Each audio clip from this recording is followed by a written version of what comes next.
বাংলাদেশ সরকার প্রায় ৮ লাখ কোটি টাকার একটা বাজেট অ্যানাউন্স করেছে, যেটা আমরা সবাই জানি আগামী অর্থ বছরের জন্য। আজকের এই ভিডিওতে আমরা কথা বলবো এই বাজেটের ভালো দিক কি, খারাপ দিক কি, বাজেটের ভিতরের কোন কোন বিষয় নিয়ে আমাদের সচেতন হওয়া উচিত, কোন কোন বিষয় সম্পর্কে আমাদের জানা উচিত, আমাদের আদৌ ইনকাম ট্যাক্স বাড়বে নাকি, টাকা খরচ বেশি হবে নাকি, কম হবে নাকি। বাজেটের মধ্যে তো অনেক কিছু নিয়ে কথাবার্তা হয়, বাট সবকিছু আমাদের জানার দরকার নেই। এর মধ্যে ইম্পর্টেন্ট যে পার্টগুলো আমাদের অ্যাকচুয়াল জীবনকে এফেক্ট করবে, সেই পার্টগুলো নিয়ে আমরা কথা বলবো আজকের এই ভিডিওতে। আচ্ছা, বাজেট কি জিনিস আপনারা সবাই জানেন, বাট একদম সহজ করে বললে, আপনি দেশের জায়গায় একটা কোম্পানি চিন্তা করেন। কোম্পানি বছরের শুরুতে কি করে? কোম্পানির যে কর্তারা আছে, একদম সি লেভেলের কর্মকর্তারা আছে, তারা বসে ঠিক করে যে আগামী এক বছরে আমাদের কোম্পানিতে আমরা এত রেভিনিউ করতে চাই। এখন এত রেভিনিউ করার জন্য আমাদের খরচের প্ল্যান করলাম আমরা এত টাকা। যত খরচের প্ল্যান করলাম এর মধ্যে এতটুক যাবে রিসার্চে, এতটুক যাবে প্রোডাক্ট বানানোতে, এতটুক যাবে মার্কেটিং এ, ইত্যাদি ইত্যাদি। এবং যদি সবকিছু ঠিকঠাক মতো হয় তাহলে এরকম আমাদের রেভিনিউ আসবে। জাস্ট আপনি কোম্পানিকে দেশ দিয়ে বদলায় দেন, দেশও এক্স্যাক্টলি সেম জিনিসটাই করে। আগামী অর্থ বছরের জন্য ক্যালেন্ডার ইয়ার এবং অর্থ বছর কিন্তু আলাদা। ক্যালেন্ডার ইয়ার শুরু হয় হলো জানুয়ারি থেকে ডিসেম্বরে, বাট বাংলাদেশের অর্থ বছর সবসময় হয় জুন থেকে জুলাই। এই অর্থ বছরের জন্য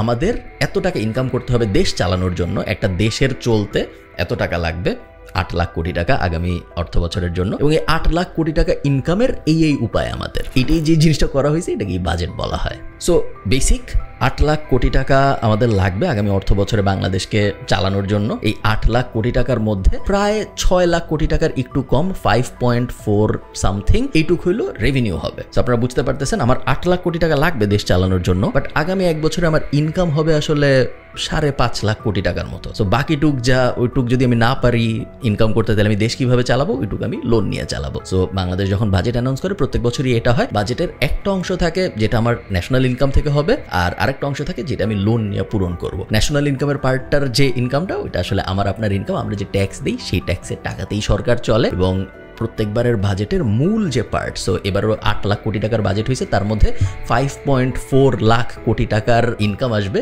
ট্যাক্স থেকে এবং বাকিটুকু আসবে লোন থেকে। মোটামুটিভাবে বললে প্রায় ২.৫ লাখ কোটি টাকা সরকার লোন নিবে বাজেটের ডেফিসিট ফিল আউট করার জন্য। এখন একটা কমন প্রশ্ন আপনাদের মাথায় আসতে পারে, যে কমন প্রশ্নটা অবশ্যই রেলেভেন্ট এবং এই প্রশ্ন আসা উচিত আপনাদের মাথায়, সেটা হলো ২.৫ লাখ কোটি টাকা এক্সট্রা লোন নিয়ে আমরা ৮ লাখ কোটি টাকার বাজেট না বানায় আমরা কি আসলে ৫.৫ লাখ কোটি টাকার বাজেটই বানাইতে পারতাম না? ২.৫ লাখ কোটি টাকা লোন হয়তো থাকতো না, সবকিছু একটু কম হইতো, বাট আমাদের লোনের বোঝাটা থাকতো না। এটা কি করা যাইতো নাকি? হয়তো করা যেত, বাট কখনোই বাংলাদেশ সরকার ওইভাবে জিনিসটা করে না। বাংলাদেশ সরকার সবসময় তাদের বাজেটের দুইটা পার্টি রাখে। একটা পার্টের ইনকাম আসে রেভিনিউ থেকে, মেইনলি এনবিআর থেকে এবং কিছু এক্সটার্নাল সোর্স থেকে, এবং বাকি পার্ট সবসময় লোন নিয়ে কভার করা হয়। আচ্ছা, বাজেটের কিছু কি পয়েন্ট নিয়ে আমরা কথা বলবো, বাট তার আগে আমি একটা জিনিস আপনাদের বুঝায় বলি, সেটা হলো budget is never a true reflection of the economy. মানে হইল, বাজেটে যদি কোনো কিছু বলা হয় যে এটার দাম বাড়বে, তাইলে 100% ওটার দাম বাড়বে। হাউএভার, বাজেটে যদি বলা হয় যে এটার দাম কমবে কারণ ওটার উপরে আমদানি শুল্ক কমানো হয়েছে, বা এটার উপরে ট্যাক্স রেয়াত দেওয়া হয়েছে, ইত্যাদি ইত্যাদি, চান্স খুব কম যে ওটার দাম অ্যাকচুয়ালি কমবে এন্ড মার্কেটে এসে। এবং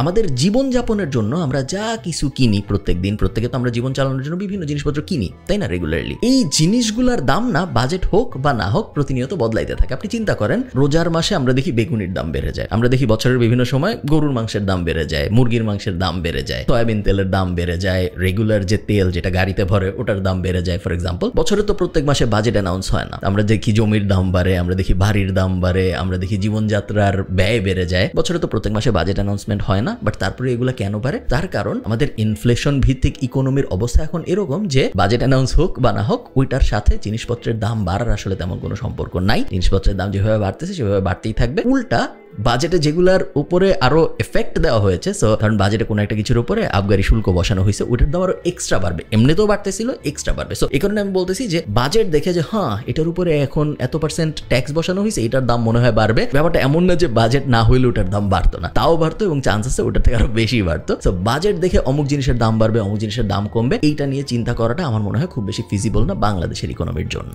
আচ্ছা, প্রথম ব্যাপার হলো বাজেটে ইনকাম ট্যাক্সের ক্ষেত্রে কোনো ধরনের পরিবর্তন আসে নাই। 3.5 লাখ পর্যন্ত আগেও ট্যাক্স ফ্রি ছিল পার্সোনাল ইনকাম, এখনো 3.5 লাখ পর্যন্ত ট্যাক্স ফ্রি। এরপরে আস্তে আস্তে স্ল্যাব দেওয়া হয়েছে, আগের মতো যা স্ল্যাব ছিল তাই আছে। এবার খালি একটা নতুন স্ল্যাব অ্যাড করা হয়েছে, 30% একটা নতুন স্ল্যাব ইন্ট্রোডিউস করা হয়েছে এই বাজেটে, যেটাই খুব আলট্রা ওয়েলদি, আলট্রা বড় লোক যদি আপনি না হন তাহলে আপনি পড়বেন না। তো আপনার ওটা নিয়ে চিন্তা ভাবনা করার খুব একটা দরকার নেই। বাট মেইনলি গত বছরের সাথে এই বছরের বাজেটের ইনকাম ট্যাক্সের হিসাবে তেমন কোনো ডিফারেন্সিয়েশন আসে নাই। মোবাইল এবং ইন্টারনেট কানেক্টিভিটির জন্য আপনার এখন বেশি খরচ হবে। আগে আপনি আপনি যদি 133 টাকা খরচ করতেন তাহলে আপনি 100 টাকার সেবা পাইতেন। এখন আপনার 100 টাকার সেবা পাওয়ার জন্য 139 টাকা খরচ করতে হবে। 133 টাকা থেকে 139 টাকায় চলে গিয়েছে এবং এই জিনিস আপনি মোবাইলে রিচার্জ করেন ফোনে কথা বলার জন্য হোক, বা আপনি মোবাইলে ইন্টারনেট ব্যবহার করেন, বা আপনি সিম কিনেন। সিম কিনতে গেলেও 200 টাকা আগে লাগতো ট্যাক্স, এখন 300 টাকা, ওখানেও 100 টাকা বাড়ানো হয়েছে। সো ওভারঅল মোবাইল ইন্ডাস্ট্রিতে দেখা যাচ্ছে আপনাদের খরচের পরিমাণ বাড়বে। ইন্টারেস্টিংলি মধ্যবিত্তদের যেটা নিয়ে আরেকটু সোচ্চার হওয়া যায় বা যেটা নিয়ে একটু কথাবার্তা বলা যায় বলে আমি মনে করি সেটা হলো এসি এবং ফ্রিজের উপরে ট্যাক্স বসানো হয়েছে। এসি আস্তে আস্তে বাংলাদেশের মধ্যবিত্তদের জন্য কমোডিটি লেভেলে যাওয়া শুরু করতেছে, এখনো যায় নাই বাট আস্তে আস্তে ওইদিকে যাচ্ছে। ফ্রিজ অলরেডি কমোডিটি হয়ে গেছে, সবারই বাসায় মোটামুটি ফ্রিজ আছে। দুইটার ক্ষেত্রে 5% ট্যাক্স বসানো হয়েছে। সো এসি এবং ফ্রিজ দুই ক্ষেত্রেই আপনার সামনে দাম বাড়বে, এই চান্সই অনেক বেশি। একই সাথে ছোটখাটো কিছু জিনিস যেগুলা আপনি খুব কেয়ারফুল না থাকলে হয়তো নোটিস করবেন না, নোটিস করার মতো জিনিস না, বাট ওগুলোর উপরেও অল্প স্বল্প করে ভ্যাট বাড়ানো হয়েছে। যেমন এলইডি বাল্বের ক্ষেত্রে আগে 5% ছিল, এখন 10% করা হয়েছে। টিউব লাইটের ক্ষেত্রে আগে 5% ছিল, এখন 10% করা হয়েছে। সো ছোটখাটো ইলেকট্রনিক্স ইভেন সিসিটিভির উপরেও বাড়ানো হয়েছে, এখন বেশ আগের প্রায় ডাবল অনেক ক্ষেত্রেই ট্যাক্স ইম্পোজ করা হয়েছে, যেটা এগুলার সবকিছুর দাম গ্যারান্টিড বাড়িয়ে দেবে। আমার ভিডিও যারা দেখেন আপনাদের অনেকেরই কোম্পানি আছে আমি জানি, এবং কোম্পানিদের জন্য একটা মোটামুটি লেভেলের ভালো খবর আছে। সেটা হলো যদি আপনি শেয়ার বাজারে এনলিস্টেড না হন, যদি আপনি পাবলিক কোম্পানি না হন, সেই ক্ষেত্রে আপনার কর্পোরেট ট্যাক্স একটু কমতেছে, 2.5% মতো কমবে, 25% চলে আসবে। বাট এটার একটা ছোট্ট শর্ত আছে। শর্ত হলো 5 লাখ টাকার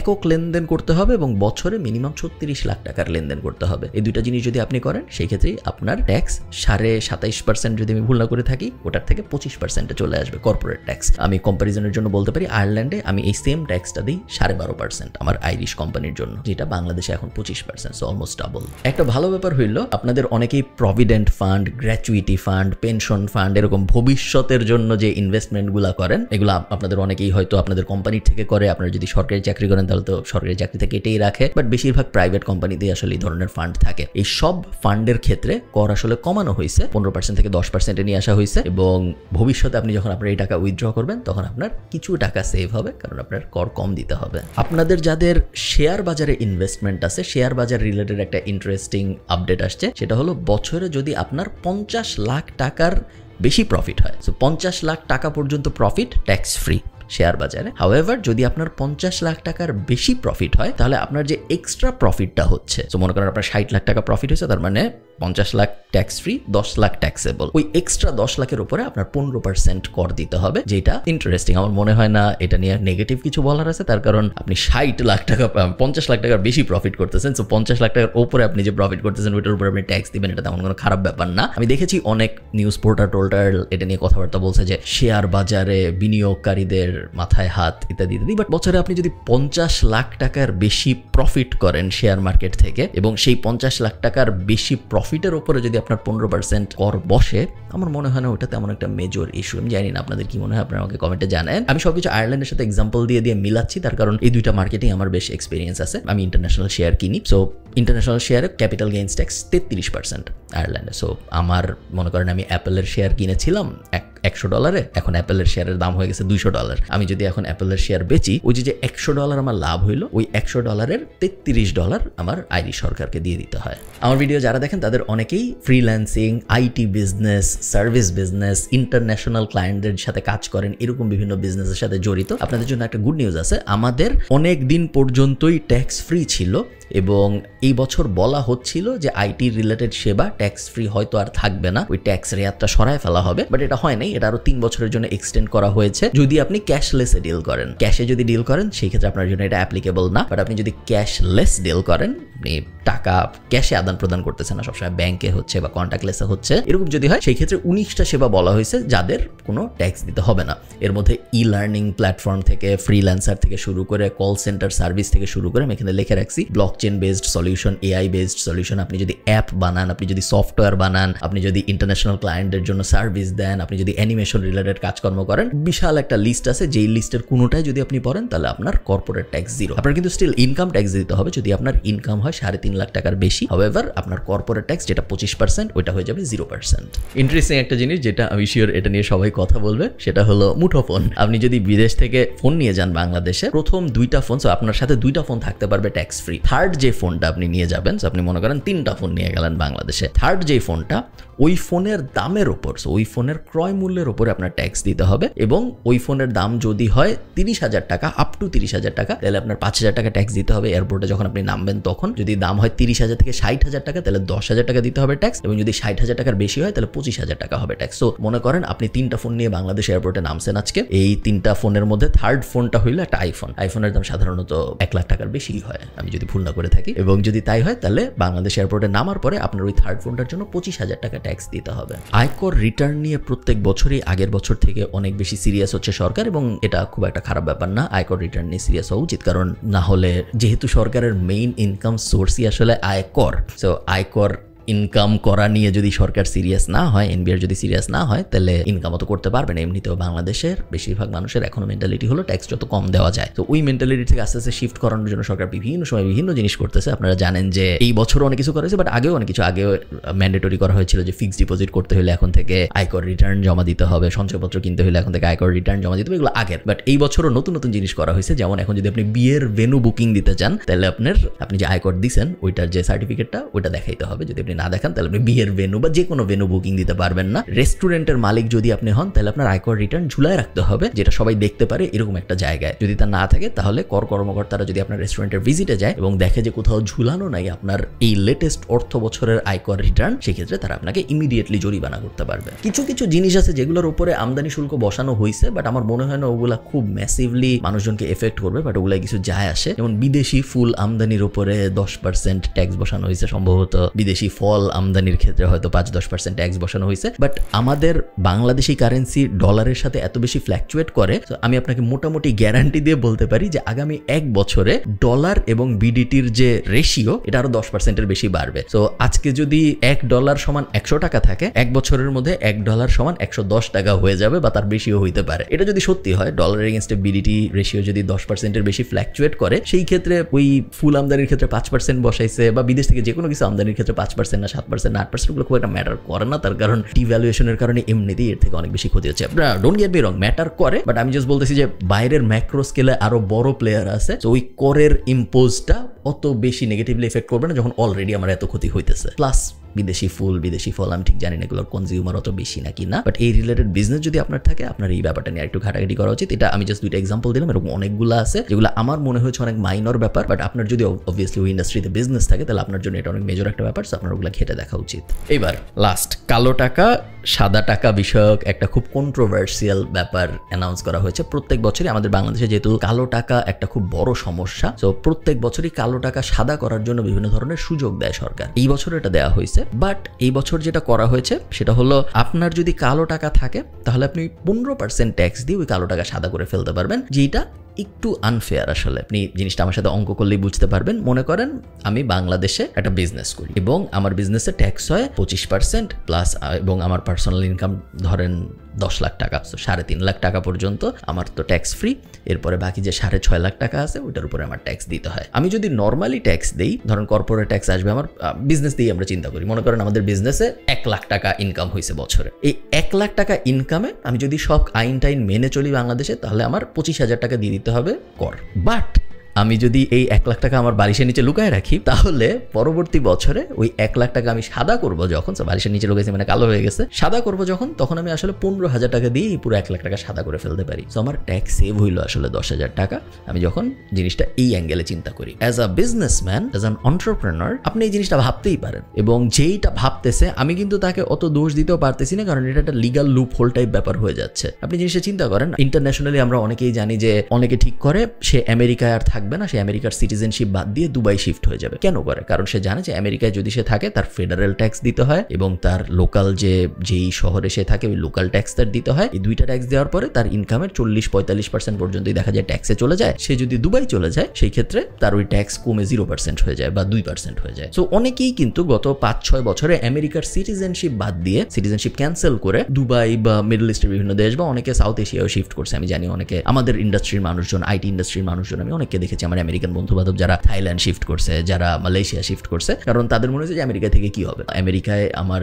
ইনকামের দিয়ে আমি যা যা করতে পারতাম ওইসব দেশে ওই সেম ইনকাম দিয়ে আমি তার থেকে অনেক বেশি কিছু করতে পারবো। ইমিডিয়েটলি আমার ইনকাম ডাবল হয়ে যাচ্ছে অলমোস্ট, কারণ 50% এক্সট্রা অ্যাড হয়ে যাচ্ছে ট্যাক্স না দেওয়ার কারণে। এখানে ইলিগাল কিছু নেই। হ্যাঁ, জিনিসটা আপনি বলতে পারেন যে ওরা আমেরিকার সাথে একটা বেইমানি করলো। ইন আ ওয়ে মোরালি আপনি যদি চিন্তা করেন হয়তো হ্যাঁ, হয়তো না, আমেরিকা ওকে এত কিছু দিছে, ও এখন হঠাৎ করে চলে যাচ্ছে, আমেরিকাকে আর ট্যাক্স দিবে না, ঠিক আছে। Is it illegal? না, ইলিগাল কিছু না। এখন একজন এন্টারপ্রেনিউরিয়াল মানুষ সবসময় লুপ হোল টাইপ জিনিসপত্র খুঁজে, আমি জানি। সো একজনের যদি এরকম মনে হয় যে আচ্ছা আমি ট্যাক্স দিব না, আমি টাকাটা রেখে দিই, পরের বছর নিশ্চয়ই একটা কালো টাকা সাদা করার সুযোগ আসবে, এবং যখন এই সুযোগ আসবে তখন আমি নিশ্চয়ই আরো কম ট্যাক্স দিয়ে বা কম একটা জরিমানা দিয়ে কালো টাকা সাদা করে ফেলতে পারবো, আমার ওখানে 10% 15% লাভ হবে। 1 লাখ টাকার 15% লাভ মাত্র 15,000 টাকা। হাউএভার যখন একজন 100 কোটি টাকা ইনকাম করে বা একজন 1000 কোটি টাকা ইনকাম করে তখন তো এটা একটা বিশাল লাভের অ্যামাউন্ট, তাই না? তো অনেক মানুষ এরকম ভাববে আমি জানি, এবং এই কারণে এটা নিয়ে এত সমালোচনা হচ্ছে, এবং সমালোচনা হওয়াটা অবশ্যই যৌক্তিক। এই জিনিসটা উল্টা হওয়া উচিত ছিল। নর্মালি যারা ট্যাক্স দেয় তাদের বেনিফিট দেওয়া উচিত ছিল, এবং যারা কালো টাকা সাদা করতে চায় তাদেরকে